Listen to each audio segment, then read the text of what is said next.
Welcome to our parent meeting of Future City. It is back live again this year, which means we will be going to somewhere in the Metroplex area on Saturday, January 28th. At least the 3 group members who are presenting. Usually it has been at the University of Texas Arlington in the engineering department on January 28th or 29th or whatever the Saturday was on January 2020. They had talked about that they had grown so big in their competition that they were looking for a new place to hold it because they were having to have spillovers in 2 or 3 different rooms because of the size. So as of yesterday, it said to be determined. The exact place I do not know yet, but it will be on that Saturday unless something catastrophic comes along and changes that puts us back. Since January of 2020, we have been on recorded, which has kind of been nice because we didn't have to transport the cities to Arlington. A general overview, it is a climate change. These first few slides are text heavy. I can read them to you, or I can actually give you an overview and send these to you where you can read them. Okay, so it's hard to imagine that 1 or 2 degree average could make a big difference. I'm going to skip down to the purple. So we're looking at climate impact like rising sea level, more frequent and severe heat levels or heat waves, changes in rainfall that causes more floods, and longer drought. Those are the things that you're going to be looking at, things like that, when you're talking about climate change and how to deal with that. How as a society, are the engineers, the city planners, the scientists, what are they going to do in your city through some type of adaptation or mitigation that they're going to change the city from what we do now to what they would do in 100 years. So that's how you'll research it. What are they going to do to the buildings, or what are they going to do to the city? Because now in the hurricane areas, they have special building plans. A new home, they're going to build it where that's better withstand that. So how are they going to build houses, or how are they going to build roads to better withstand the new climate changes? So are they going to move a neighborhood? If it's in risk of a floodplain, are they going to move that neighborhood?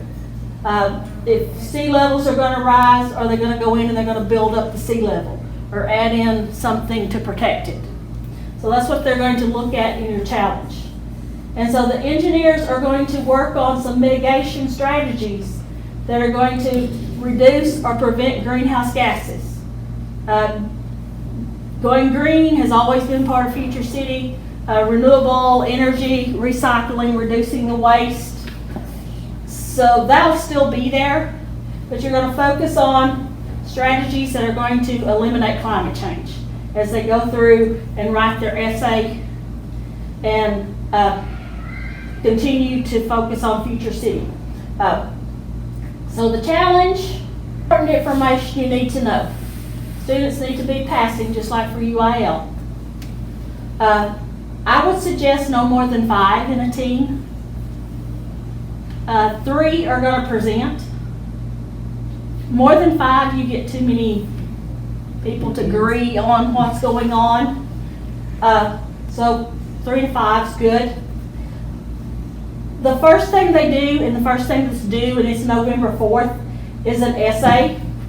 I will give them a rubric and a guideline on writing their essay. They need to get 43 out of the 50 points. And it's got a word count. For 4th and 5th grade, it's 1,000 words. For 6th grade, it's 1,500. I will proofread it. You can proofread it. Their English teachers, I'm sure, will be willing to look at it and help them with it. If it doesn't meet the criteria, then they won't continue with the competition. But I guarantee you, I usually go through and give them comments, and it looks like it's half of it's yellow sometimes with comments. We get it fixed. This is for 4th and 5th grade. This will be my 6th year, and so 3 out of the 5, we've got best essay. Grade only, there's a project plan. It's 4 steps. Not that it's hard, it just has to be done and on time. The on time is the hard part, and I think the calendar is on that front sheet of what they fill out. One thing that you as parents need to know, and they do too, is that they will have to spend some time outside of school researching and outside of the time that they come. Probably last year, and it depends on how many groups. The fewer groups there are, the more time I get to spend with them. And Ms. Morrow has generously agreed to help on Tuesday nights. So that will help a little bit. But they will have to do some research outside of school, and they might have to build some buildings outside of school. They build a 3D model, and the model has to be to scale. And if they build it in parts, before COVID, it had to all be one big model. Now, since COVID, they allowed them to break them into parts, and they're still going to do that. So this part could be one scale, this part could be another scale. So they kept that after COVID. So it could be 2 different scales. So like 1 inch could equal 50 feet on one, and 1 inch could equal 25 feet if they wanted to show something in more detail. It's hard to get them to realize the importance of keeping the same scale as they go across. I think Thatcher's group did a pretty good job with that last year. I have some supplies that they're welcome to use. We've had paint donated over the years, and some of it, I'll be honest, is better than others. I've got some paintbrushes that they can use while they're at school. I've got the X-Acto knives and glue sticks that they can use, and I've got some super glue. The goal is it to be as much out of trash as possible. Your coffee container, your candle box, your lids, trash. If you're going to throw it away, if it's trash and you would throw it away, you don't have to, it is 0 on your budget. If it's a broke toy, it's 0 on your budget. If it's something that somebody donates, you give it like a garage sale price. Like for 1 year, Fix and Feed donated a piece of plexiglass because it was actually in Antarctica and they wanted to show the underground. And Fix and Feed donated them a piece of plexiglass. And so I think we put like $2 or $3 on it because we really didn't know what kind of price. They want you to have receipts for all of your purchase things. So if you purchase something, try to save the receipt for it. I don't have a budget for any of the budget items, so if you purchase something that's mom and dad purchased.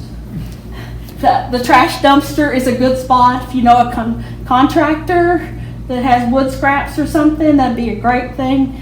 I've had kids that spend like $5 on them before, and that was basically glue and stuff like that. Look in your scrap closet, your garage closet and stuff for odds and ends. We've had tractor parts used before.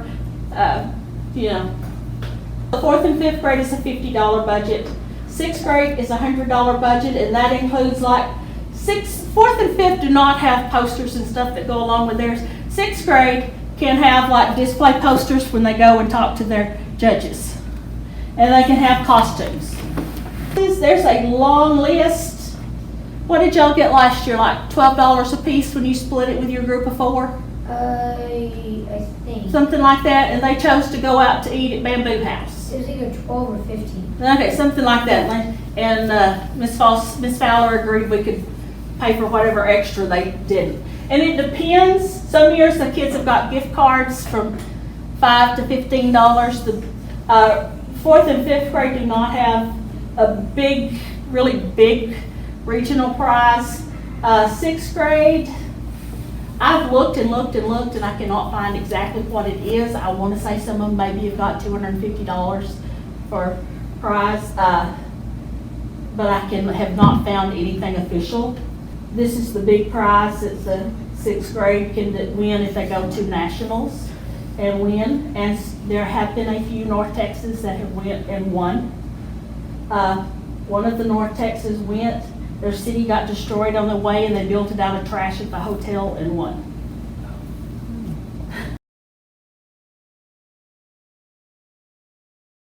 Okay, I'm going to stop that for there, but you kind of get the idea that they're really acting like they're the people involved in they're taking on the role of the scientist, the engineer, the city planners, and that's what the competition wants you to do, because the people judging it, they are the engineers, they're the city planners, they're the city designers, they're people involved, they're the electric, there's probably be the coal company, there'll be the solar power, there'll be the wind power, there'll be usually there's someone from the nuclear facilities are there. Let's see if I can get through. I put several of those in there just so when I post it out on my website. That was the winner, I think, overall last year from Houston. So I've added some more things about what the climate was. And this is the key parts of them.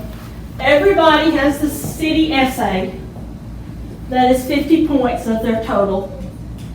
The city model, all grade levels have the city model that is 60 points, and it is at the competition. So that would be the January 28th. The city presentation, which is the one on stage, is 7 minutes for 6th grade. For the 4th and 5th, they're not going to pull you up on stage. You're going to be by your table, and the judges will come by and talk to you. And yours is not as formal as what you just saw. It'll be more like the judges are coming by and they're talking to you. The more polished you are about your city, though, in 4th and 5th grade, the better off you are. Your Q&A, everybody will have a Q&A, and the judges spend about 8 minutes. So the 6th graders, they'll do their presentation, and it's not in front of the huge audience.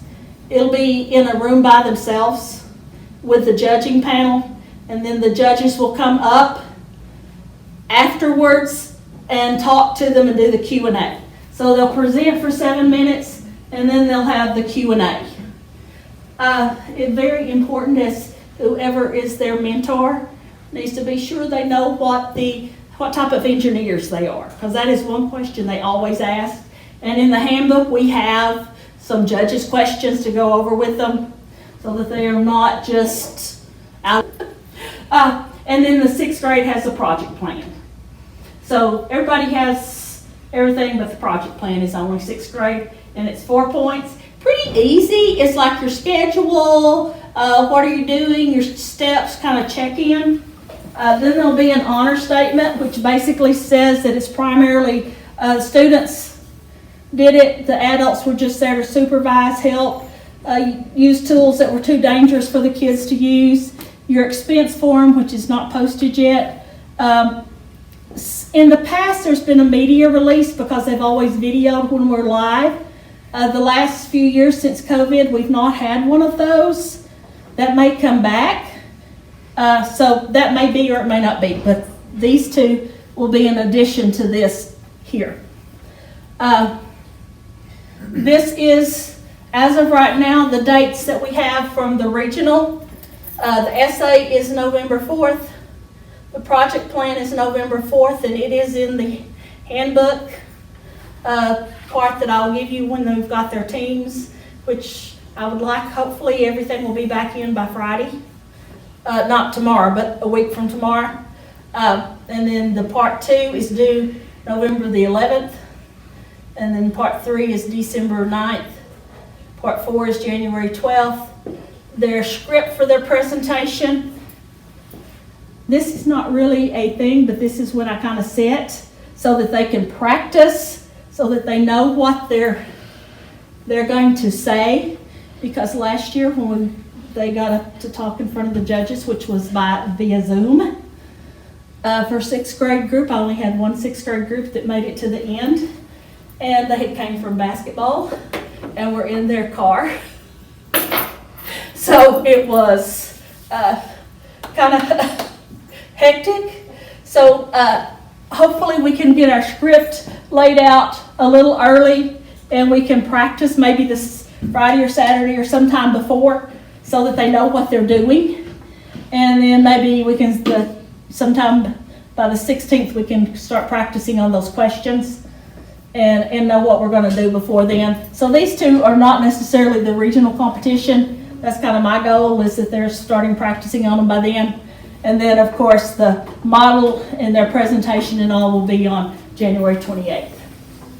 Any questions? As a mentor, just kind of keep them on task, be sure they're getting their stuff done, help them with dangerous stuff. If you can come to the nights, they can come to help out. I know Miss Morrow mentored Thatcher's team last year and came and kind of Helped us out a lot.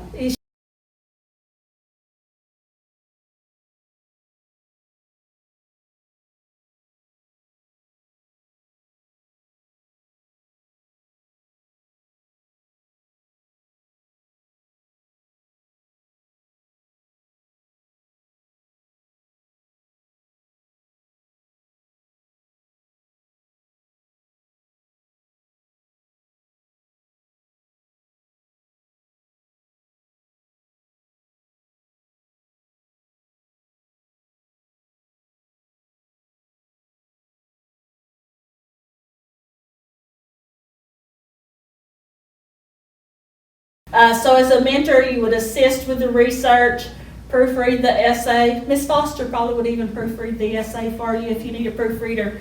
Handle tools that might be too dangerous for kids. Help them follow that design process. There's the ensure the scale is correct. Help practice the presentation. Ask them those Q&A questions like you're the judge. Keep them on task. And then someone from the mentor parent list needs to go to that live presentation with them, because they're all in different rooms. So it's impossible for me to be in all the rooms with them. So it's really important one of the parents is there on the 28th, and ensure that your team is safe and has lunch on the day of the competition. Because literally, especially if one of the sixth graders were to advance, then I need to be with the advancing group and might not be where the other team needs to be.